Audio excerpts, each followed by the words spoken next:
Hello, I'm Joe and welcome to Access A-List. Now first up, we're sad to announce that Zayn Malik and Perrie Edwards have called off their engagement after 2 years, as apparently Zayn was feeling pressured by Perrie to set a date for their wedding. A source close to the couple said Zayn and Perrie have been struggling for months. She's been touring and he's been focusing on the second chapter in his career. They barely saw each other, and the further they fell apart, the more anxious she got and the more she started pressing him to set a wedding date. She pushed and finally Zayn told her he didn't even want to get married. The split apparently happened over 2 weeks ago, but the couple have only just decided to make it public. But there are rumours circling that Zayn told Perrie of his decision via text message. If that is the case, then mate, that is a little bit cold. In more celeb breakup news, we heard the devastating update, I can't believe I'm about to say this, that Kermit the Frog and Miss Piggy have split up. Kermit tweeted an official statement from the pair this week, writing, "After careful thought, thoughtful consideration and considerable squabbling, we have made the difficult decision to terminate our romantic relationship." The statement went on, "We will be seeing other people, pigs, frogs, et al." The pair have been together since first working on The Muppet Show in 1976, and the fairy tale romance of a downtrodden frog and a stage diva pig has captured the imaginations of millions since. In another shocking twist, Kermit also revealed that he's already dating someone new, a pig named Denise, who works in marketing at American channel ABC. Clearly, he has a type. Coincidentally, The Muppet Show will be making a return to TV, airing on ABC in the US this autumn. Now, this comes in the same week that rumours have emerged about a potential split between Will Smith and his wife Jada Pinkett Smith. However, in some happier celeb couple news, we can confirm that Jennifer Aniston has married her longtime partner Justin Theroux at their LA home. So see, Kermit and Miss Piggy, there's hope for romance yet. Back to Zayn Malik, and One Direction have released their first single since his departure in March. Drag Me Down is the first track as a foursome, but comes in the same week that Zayn announced the fact he signed with record label RCA as a solo artist. The singer was obviously delighted at the deal and released a series of tweets, including one with a picture of him signing his new deal. But he also posted what many people thought was a cheeky dig at his former band, saying, "I guess I never explained why I left. It was for this moment, to be given the opportunity to show you who I really am. #RealMusic. He has also signed with a new management company called Turn First Artists, who represent many major stars, including Iggy Azalea, maybe indicating the hip-hop route that the former 1D star plans to take. However, this does all rather undermine the reason Zayn gave for leaving 1D in the first place, where he cited a need for time out of the spotlight. But we must admit, we are intrigued to hear his solo material. And we want to know what you guys think. Will Zayn be a successful solo artist, or is this all a big fat disaster waiting to happen? Please leave a comment below, or you can tweet us at Access A-List.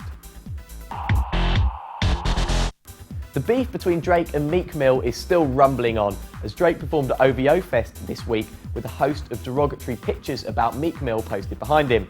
These included a number of snaps accusing the Philadelphia rapper of being unable to afford to release a diss track against Drake and warning him not to disrespect his superiors. However, the icing on the cake was a mock-up of Meek and his other half, Nicki Minaj, on their wedding day, with Nicki as the man and Meek as the woman. Now, the row started after Meek Mill accused Drake of using a ghostwriter, but these accusations were largely dismissed by the hip-hop community. However, Drake's latest outburst could reignite the feud all over again. Sticking with music, and Lebanese superstar Alyssa has continued enjoying her holiday and is showing the world by posting more pictures to her social media accounts. Last week we brought you snaps of her in Turkey, and this week the singer has posted photos of herself enjoying London. One of the best photos she showed us was of a pianist at afternoon tea at a very, very posh London hotel, with a caption simply reading, "Tea time, #London. All right for some, innit? Jeremy Clarkson, Richard Hammond and James May have put pen to paper on a multi-million-pound deal for a new motoring show with Amazon Prime, the internet giant's on-demand TV service. The trio turned down offers from ITV and Netflix, and this ends months of speculation about what they would do following Clarkson's dramatic exit from BBC's Top Gear earlier in the year. Amazon UK announced the deal on Instagram using the hashtag #DriveToPrime. Top Gear is one of the BBC's most valuable shows, generating about £50 million a year, and will return to BBC Two next year with an all-new lineup headed by Radio 2 DJ Chris Evans. However, in a joke at the expense of the BBC, Clarkson said, "I feel like I've climbed out of a biplane and into a spaceship." James May added, "We've become part of the new age of smart TV." Ironic, isn't it? And Richard Hammond said, "Amazon? Oh yes, I have already been there. I got bitten by a bullet ant." Good to see the boys will be bringing their tongue-in-cheek style to the new show. And in some sad news, UK entertainment icon Cilla Black has passed away after suffering a stroke at her home in Spain. Now, Cilla had a music career, but is best known for TV hits Surprise Surprise and Blind Date.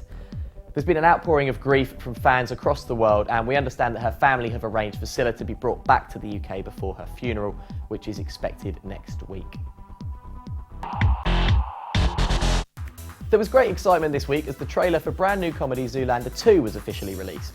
The buzz around the film began when stars of the movie Ben Stiller and Owen Wilson made a spoof appearance on the catwalk at Paris Fashion Week in March, and in the new trailer, a voice that sounds suspiciously like Professor Stephen Hawking asks the great existential questions that have faced mankind, before Ben Stiller's Derek Zoolander character appears and asks, "If God exists, then why did he make ugly people?" The original film, a parody of the fashion world, was a surprise hit in 2001 and has since become a cult comedy classic. And we're hoping the new movie, which is due out next year, is just as brilliant. And sticking with films, as always to finish, here's this week's big releases. Now, Fantastic Four is a reimagining of Marvel's longest-running superhero team and centres on four young outsiders who teleport to an alternate universe which changes them in shocking ways. They then must work together to save Earth from a former friend turned enemy. It has a brilliant young cast led by the excellent Miles Teller, and as it's Marvel, it's very good fun, but it's nothing groundbreaking. Manglehorn is the story of a seemingly ordinary small-town locksmith played by Al Pacino, who hides a dark past and obsesses over the woman he lost 40 years ago.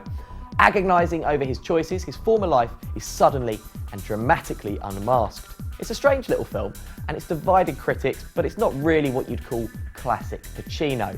However, in The Gift, a young married couple's lives are thrown into a harrowing tailspin when an acquaintance from the husband's past brings a horrifying secret to light after more than 20 years.